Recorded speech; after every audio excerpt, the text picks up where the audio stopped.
Welcome to the course Vermitechnology, which will be given by myself, Dr. Joyce Silvamary Albert, Head and Assistant Professor, Department of Microbiology, St. Mary's College Autonomous, Thuthukudi. Today, we are going to discuss about decomposing classification and their materials. About physical, chemical and biological changes brought by earthworm in the soil structure, carbon, nitrogen, phosphorus cycles.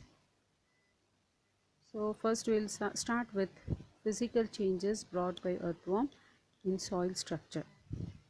So earthworm, it brings following changes. It may be physical, chemical or biological changes.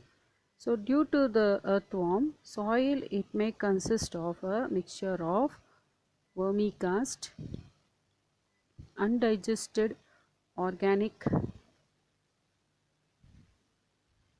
waste, cocoons, earthworm, minerals, vitamins and microbes. So soil is the black gold. It is a renewable resource. It may be black or brown in color. The vermicast may be in the form of powder, granules, pellets, cylindrical rods or coiled thread. It is an odorless granular organic material. It has high porosity. It facilitates aeration. It is lighter and never compacted.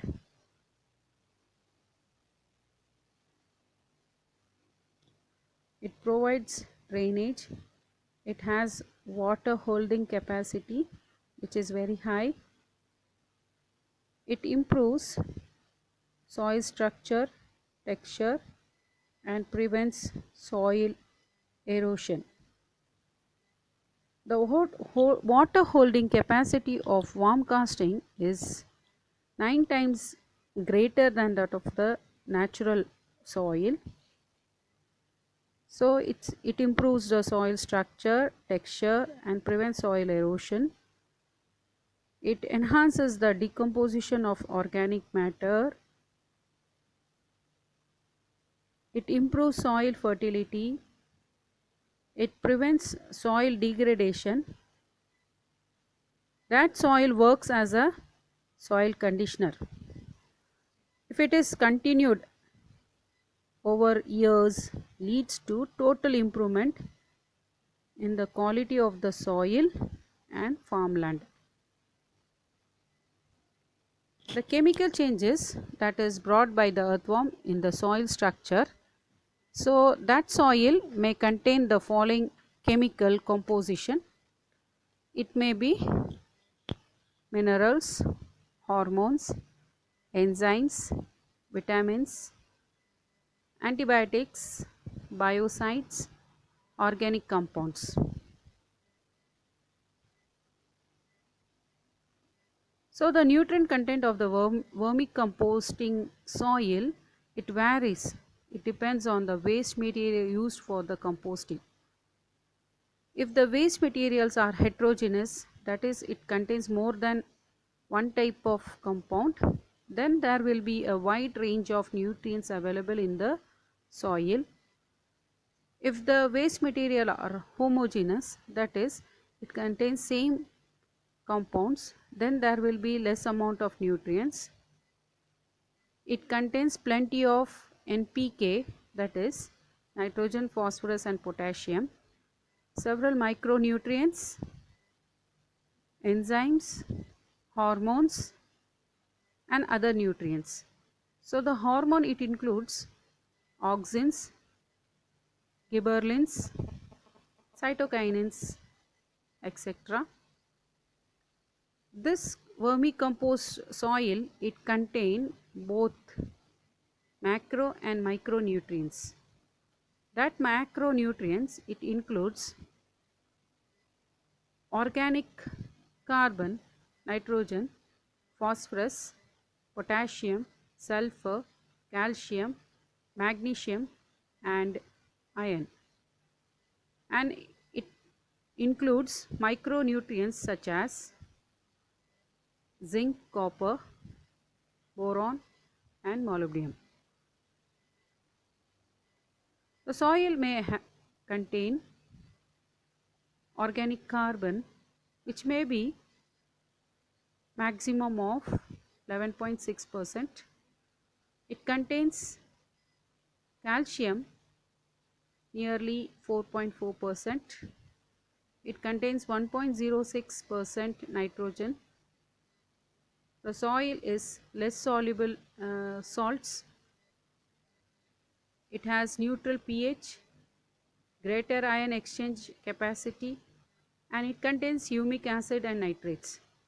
Soil is rich in humic acid, which enhances the nutrients uptake by the plant by increasing the root cell membrane permeability, stimulating root growth and root hair.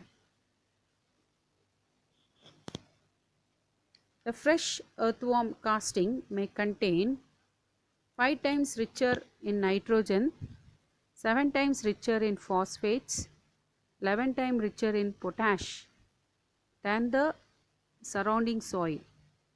This soil, it has neutral pH and it is 4 times more nutritive than the cattle dung.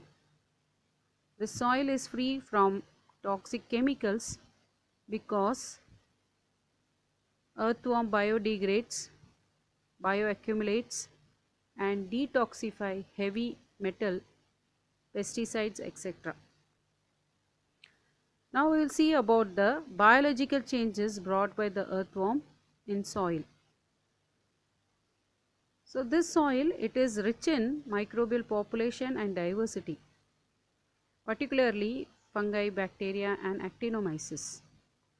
So microbial population is considerably higher in this soil, and it contains more than 10 power 10 bacterial count per gram. This soil, it includes microbes such as actinomyces, azotobacter, rhizobium, nitrobacter, phosphate solubilizing bacter. It also has plant growth regulators. These microbes, it produces these plant growth regulators. It may be auxin, gibberellins, cytokinins, ethylene, ascorbic acid.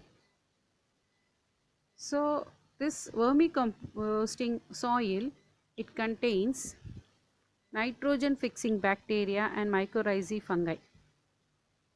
So it is rich in beneficial microbes such as nitrogen fixers, solubilizers, cellulose decomposing microfloras. So this soil, it contains earthworm cocoon and it increases the population and activity of the earthworm in the soil. This soil is also contains biocides and antibiotics which kills pathogen. This soil, it is free of pathogen, reduces pest attack, reduces termites. It has a greater number of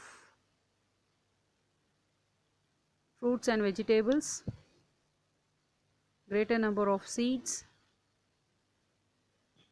It reduces weeds. It shows faster rate of seed germination, and this soil is rich in inorganic casting which improves the soil fertility and plant growth. The composting process encourages the production of beneficial microbes that may be bacteria or fungi, which in turn break down organic matter to create humus. It promotes higher yield of agricultural crops, and thus it reduces or eliminates the need for chemical fertilizer and pesticides. Hope you understood today's topic, that is the physical, chemical and the biological changes that is brought by the earthworm in the soil structure. Thank you.